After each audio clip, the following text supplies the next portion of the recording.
Qadrli do'stlar, mana tekstilda yana bitta birinchi etaj uyimiz sotuvga chiqyapti. Birinchi etaj. Hozir birgalikda ko'rib chiqamiz. Xo'p, asosiy eshikdan mana kirganimizda,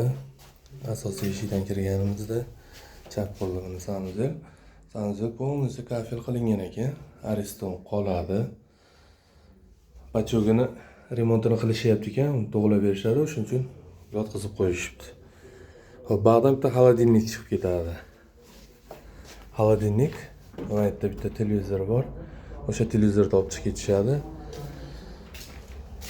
Qolgan hamma yo'q qolar ekan. Mana oshxonani ham uni kafel qilishgan. Televizor qo'yib turib kafelni yorib yuborishgan ekan. Buni ham joyiga qo'yib qildirib olsa bo'ladi. Xo'p, konditsioner qoladi. Uyda holati bu ham uglovoy.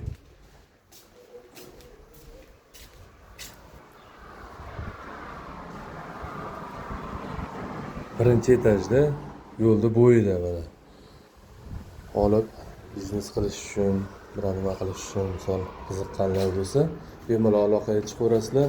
Egalari tomonidan 29,5 ming narx aytishyapti. 29,5 ming narx aytishyapti. Kelishadigan xonasi bor ekan. O'zlari kelishtirib, chiroyli qilib narxini qilib berishadi. Xo'p, qiziqqanlar bo'lsa bemalol aloqaga chiqaverasizlar. Xudo xolasa chiroyli narxda qilib olib beramiz. Biznes qilaman deganlar uchun yaxshi joy ekan.